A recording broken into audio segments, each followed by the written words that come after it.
right, welcome back to Game Grid Spring Championship. This is still Ken, but now we've got Parker. Hey guys. So we have Zach Lohner. He's on Grixis Death Shadow, and he's facing against Elizabeth Benson. I believe this is Crystal Denton. No, it's not. And she is on, it looks like Bogles. Is what I think I saw. Is that what you saw? Yeah. We can put that in for now and see.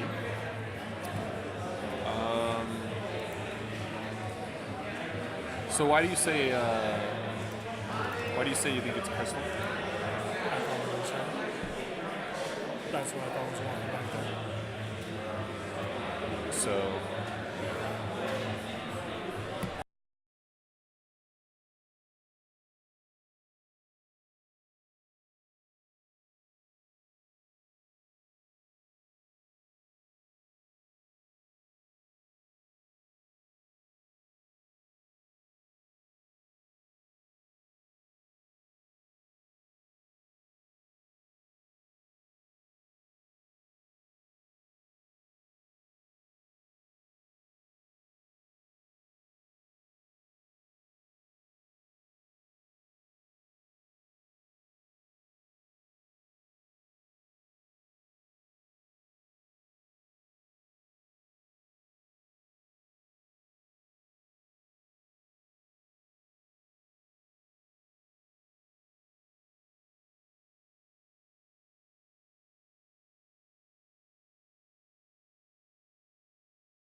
right.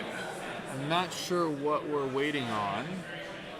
I'll go give them a thumbs up. Yeah, no, they just got the thumbs up. So Alright. they were waiting on us. All right, so Zach's on the play. He's leading off with Mishra's Bauble. That's a pretty cool interaction that the Shadow decks get to play with Mishra's Bauble, and then they can decide whether to use a fetch land or a shock land, whether they like the card on top. Or So he's going to go ahead and cycle Street Rage, draw that card. they must have liked it. And then he'll also draw on his upkeep from the Bauble.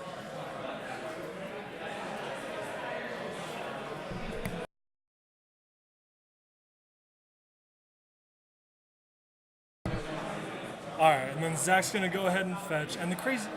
Yeah. Going to go ahead and fetch and...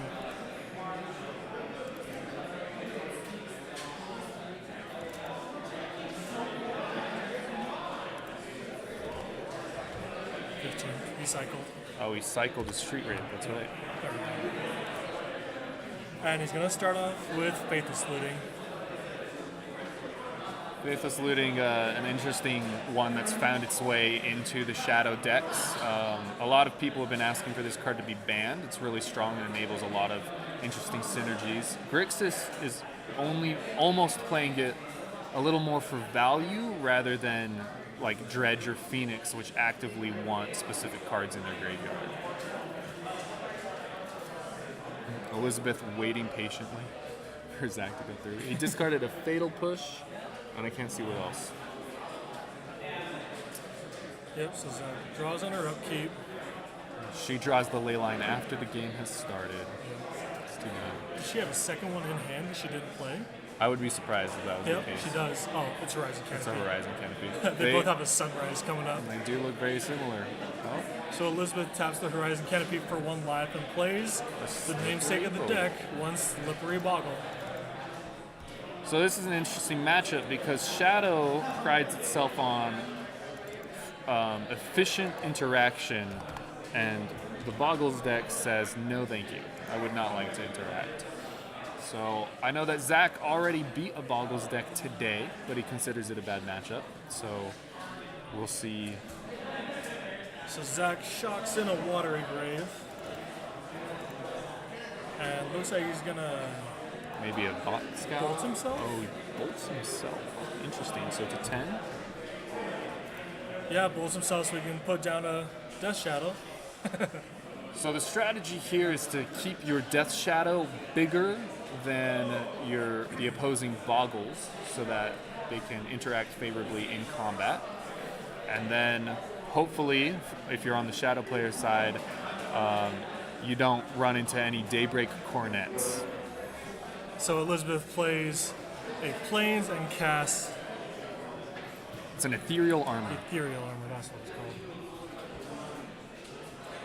And what else does she have for us?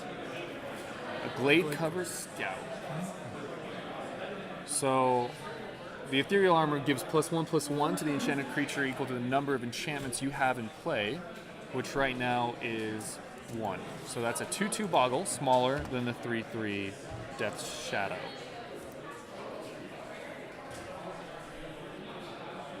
Now, what's really interesting, it's really interesting for the Grixis Death Shadow player to have to remember how to balance their life total, playing against aggressive decks, whether it's Boggles or Affinity or Burn.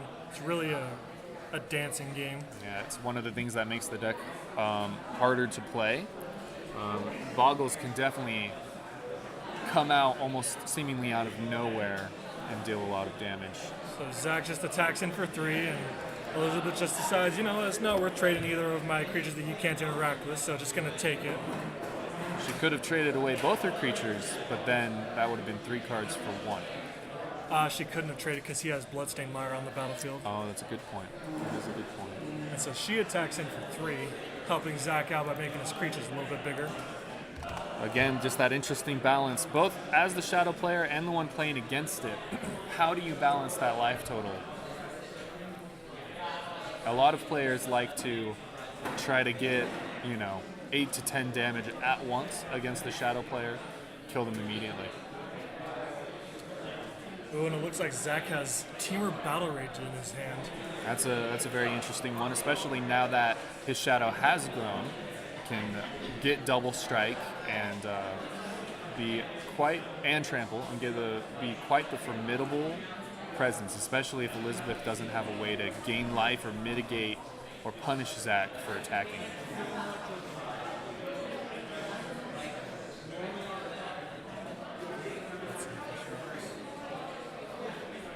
So Zach's going to go ahead and crack his Bloodstained Mire. Let's see how he decides to do this dance of the move by either shocking or getting it tapped. Looks like we're still end of turn here.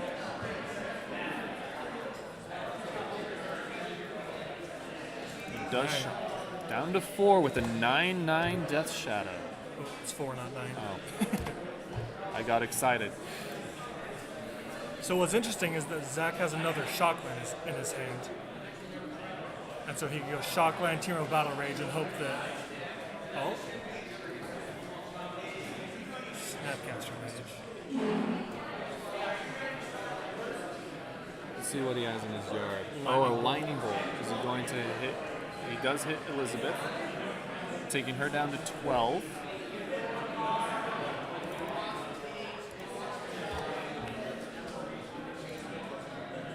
I'll be interested to see. He does not have a Stubborn Denial to protect against any potential removal. I know that Boggles doesn't play a lot of removal, but that could be a key piece of interaction here. He did find Serum Visions for his draw. Zach's going to go ahead and fire that off, look for that Stubborn Denial. And he sees Inquisition and one other card and doesn't like either. Not sure what he drew off the Serum Visions. Looks like he's just going for the Battle Rage and hoping that that's enough. Does she have the path? She can crack Horizon Canopy and trying. No, but she elects not to. She must not have main deck Path to Exiles. So as far as sideboarding goes, so that's a win to Zach Loner. As far as sideboarding guards, Elizabeth's options are Path to Exile. It's always interesting, too, against decks with a lot of hand disruption, like Grixis Death Shadow, is do you want to bring in Leyline of the Leylines of Sanctity to protect yourself? Well, and as we saw in her hand, she had it just one draw too late. But it's really interesting to decide whether or not you want to keep it in to try and protect your hand, or just let the Death Shadow player do as they wish. And I don't really think Zach's list plays any way to remove Leyline of Sanctity. or any of the other enchantments once they're actually in play. Yeah, he could bring in something like an engineered explosives is an option. That's a kind of a slow and clunky way, but for the colors of Grixis, it's actually the only way to get rid of enchantments, and it's actually very effective against the Boggles deck because it's full of 1-drops. The creatures are 1-drops, and most of the enchantments are 1-drops.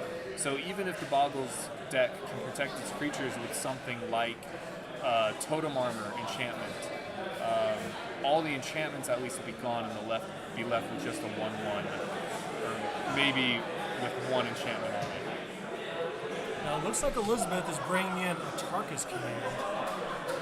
That would be really interesting. Tarkus Command is a very powerful card. The fight ability could be relevant as a removal option. I haven't seen that one in Boggles lists. Another powerful thing against Boggles, and maybe what might convince Elizabeth to bring in her ley lines, is Liliana of the Veil. Her similar sacrifice effects are fairly effective at combating the Boggles, because even though they have protection from being targeted,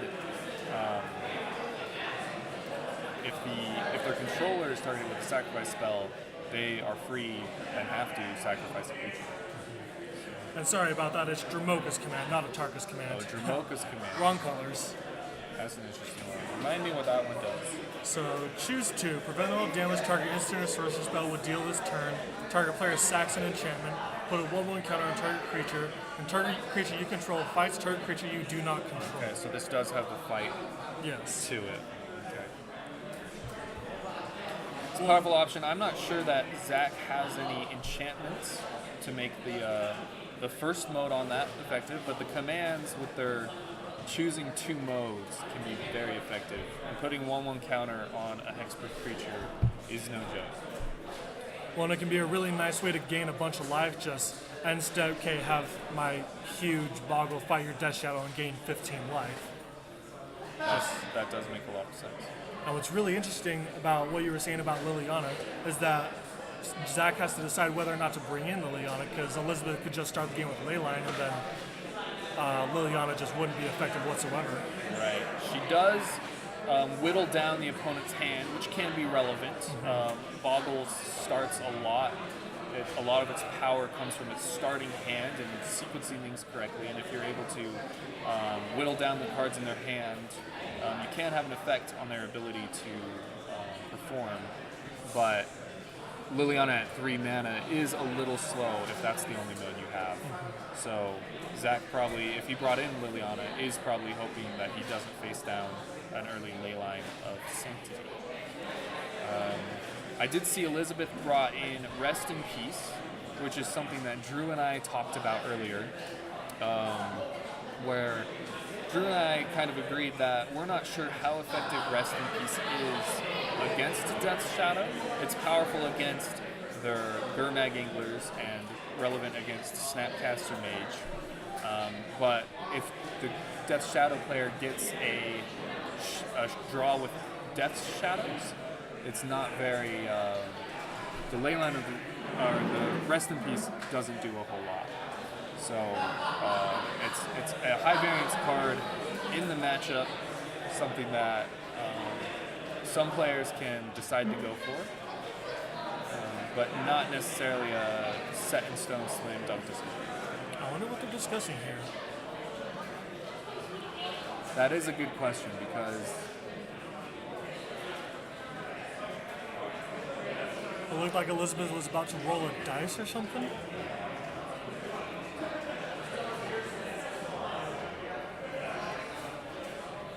She didn't draw an extra card, so I don't know what's going on. I'm not sure either.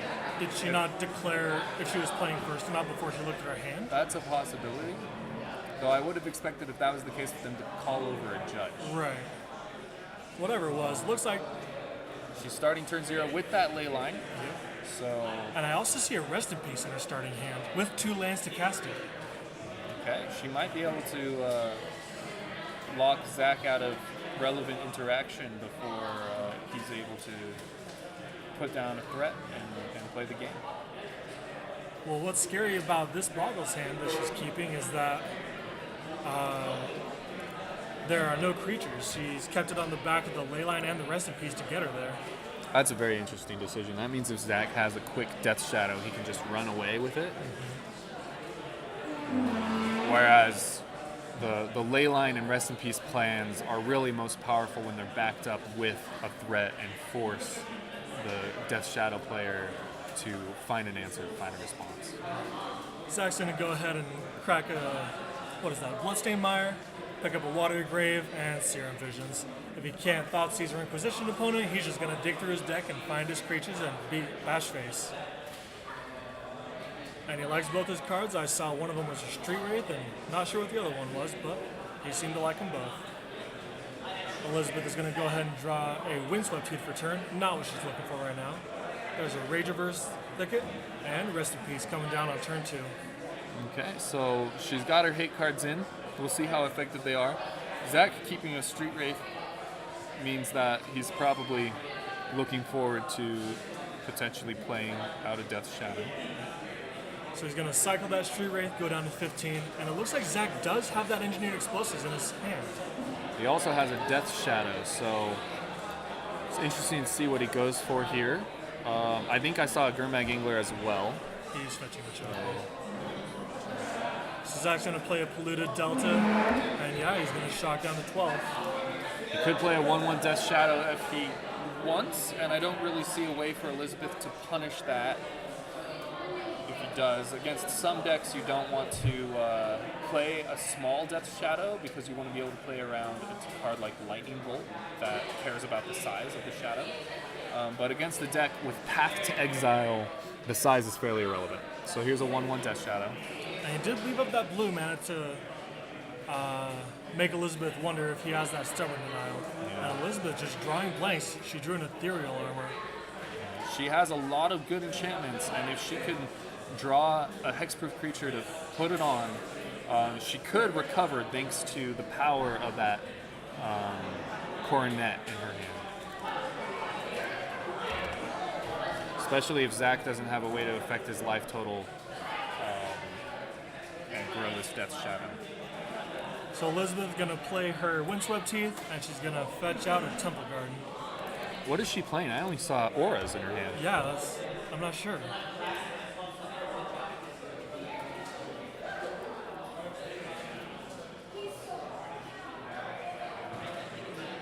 Yeah, I agree. It does seem a little iffy, Josie. Josie asked, do we keep a no-boggle hate card hand? I mean, I don't know. It's very, very sketchy. Especially with cards like Leyline and Rest in Peace, where they're a little more role players than true game-winning hate cards. That is not a legal play because she has Leyline. Oh, that's true. Let's go. We're gonna go get a judge and try to stop this before it happens. So the play that happened is Zach cast Thought Scour targeting Elizabeth, which is a pretty normal play when Rest in Peace is in play, since Thought Scour has no benefit if it just exiles cards from your library. But because of the Leyline of Sanctity that's in play, Zach cannot legally target Elizabeth. He has to, if he's going to cast Thought Scour, target himself to draw the card.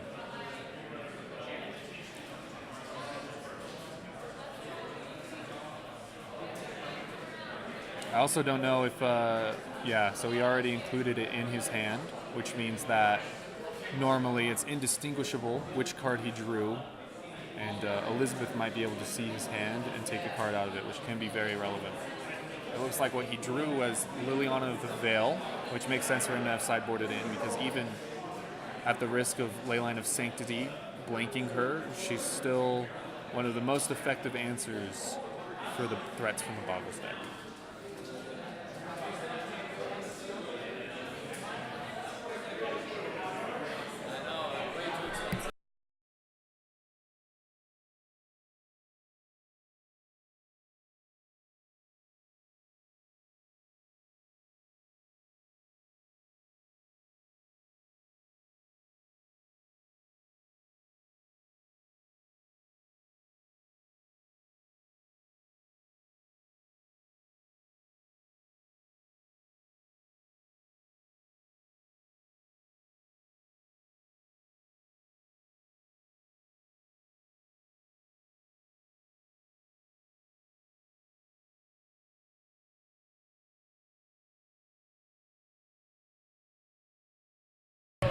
All right, so we got that taken care of. The judge ruling was not going to try and take it back, too much to take back. So the spell will resolve. They both are going to get game rule violations warnings, and they will just continue. Zach gets to draw the card.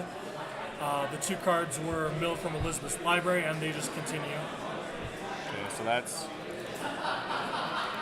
complicated situation. Fortunately, I don't think it makes a huge difference in the grand scheme of things if you just consider all of these cards random. What's interesting, though, is that Zach drew the Liliana the Veil off that Thought Scour. Which she would have been milled, and so it'll be interesting to see if she's relevant, because right now, in the face of the ley line, she is not. And even something like Engineered Explosives, which is Grixis' way to deal with enchantments, does nothing against Leyline of the Void in a 3-color deck, or Leyline of Sanctity, or Leyline of the Void for that matter, in a 3-color deck. So Zach goes ahead and fetch and shocks, and he's going to cast that Liliana and start ticking up. And this is where her tick up is effective, because Elizabeth has a lot of great cards in hand that she would love to put on a Boggle, but she does not have a hexproof creature. So now Liliana has time to slowly whittle her hand down and get rid of that opportunity to really turn the corner and slam the door on Zach. It looks like Elizabeth might have drawn another Leyline of Sanctity per turn, and just has nothing to do, so she's just going to pass the turn back.